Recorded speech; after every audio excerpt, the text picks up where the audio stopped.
Heyo! It is Wednesday, which means it's time for another vlog. There's Spencer away. So this week was kind of struggling about what I wanted to talk about and what the vlog would be about. And then my brain said, well, let's talk about the fact that we don't know what to talk about.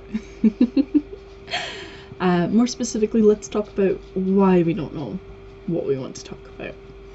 So the reason I was kind of struggling for a topic this week is because my modelling stuff is a tiny bit quiet at the moment because I'm in the middle of planning and I need to go and do some scouting of locations and also weather and blah blah blah blah blah. I need to put some outfits together and it's basically a lot of setup and preparation needs to be done before I can get any more shoots actually out and done, which is fine. It's just time consuming and costs money and anyway.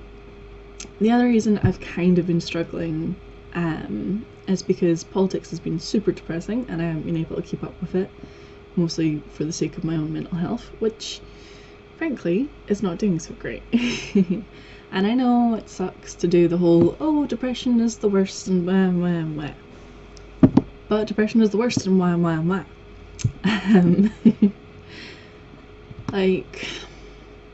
It's really annoying and frustrating to go from full of ideas and bursting with energy to I don't have the energy to do my dishes or keep on top of my laundry or even start coming up with new concept and messaging photographers and trying to arrange photo shoots and blah blah blah. I like to think I'm a creative person. I like to think that I'm good at coming up with ideas and bringing them to life and the things I can pull off with just stuff I found in charity shops and stuff I already own. I think it's pretty cool. I'm not saying it's amazing, but I think it works out quite nicely. But when you don't have the energy to sit and plan an outfit or to sit and go through all the different things that you might need or might want, then it gets really hard. And not only really hard just because not having energy and not having that creativity sucks, but because that's literally my livelihood. So it's not just a case of, oh, it sucks that I can't think of this outfit, oh well. It sucks that I can't think of this outfit, oh shit, I'm not gonna get paid. So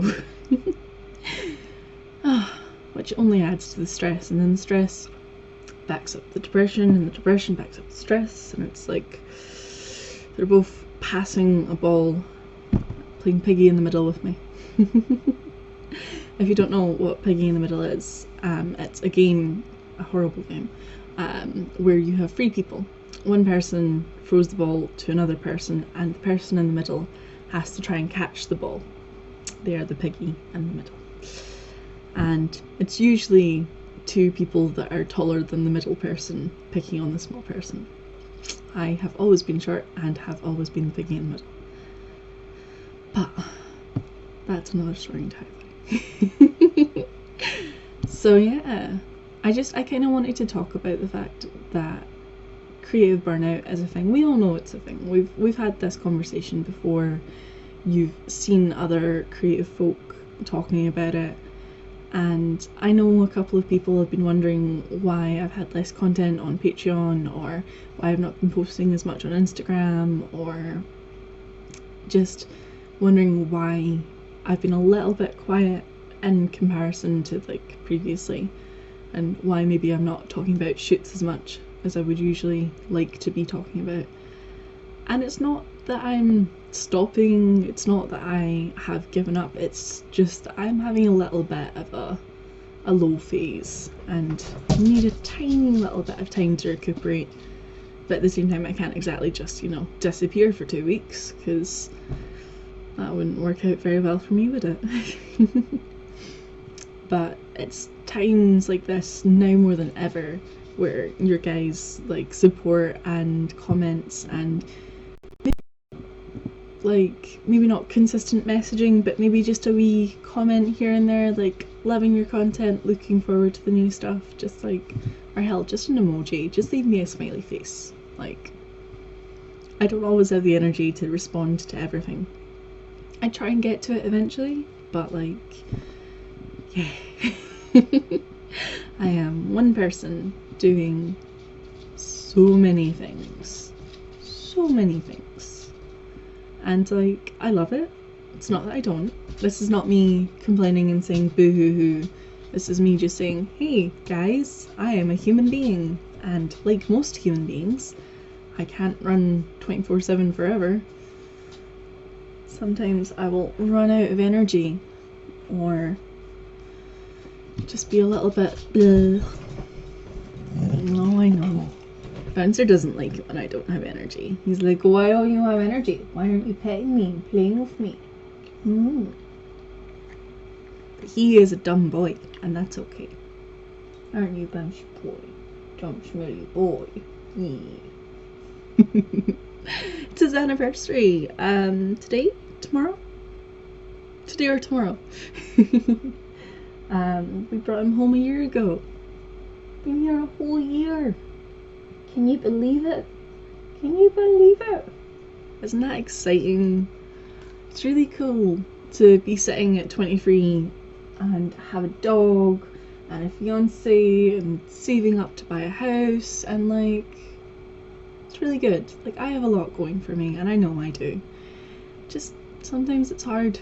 Even when on the outside it looks like everything's going great, sometimes your brain just decides, nah, you're having a bad time.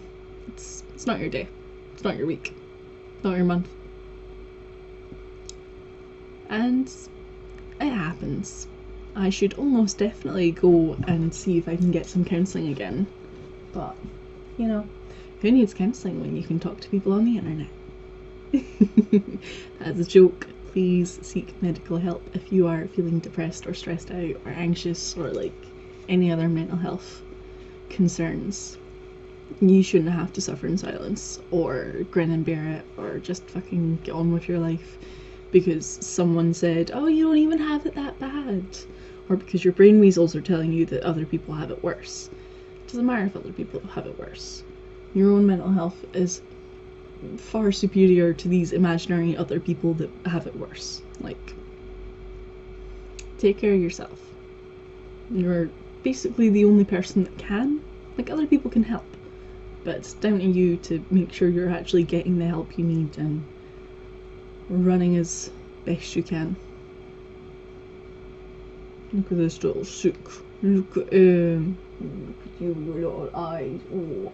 You know, he was the saddest looking dog at the shelter. That's part of the reason we picked him. And because you were so sad looking. And he jumped like a straight 5 feet. It was like thunder and lightning when we were down visiting and looking at dogs, and he doesn't like thunder and lightning, and he got a fright and he was like jumping up and down because he was anxious, and I swear he must have jumped taller than my head, which, okay, it's only 5'3", so it's not that tall, but like, still, for a dog to go from sitting just to like up to 5-ish foot, like, I'm probably exaggerating, but honest, it was like, wow. Wasn't it? You were the bounciest boy there. Yeah, big yawns. He's a cutie. An absolute sook though. So yeah, that's what's on my mind this week. I'm sorry it's not quite so chirpy and exciting, and it doesn't have any super cool updates, but I will post all of my updates on Twitter and Instagram and Facebook and everywhere else anyway. I am hoping to write up a blog post on political happenings soon, because there's been a lot. We're not gonna talk about the fact that some idiot that somehow the Prime Minister wants to, you know, put Parliament on break and, you know, plummet our country into more chaos than is already happening. What a time to be British, eh? But we all know I'm Scottish, so it's fine. Anyways, hope you guys are having a pretty good week, and I hope that you have something fun planned for the weekend. And until next week, stay safe and be happy. And if you can't be happy, then do your bestest. I believe in you. Bye.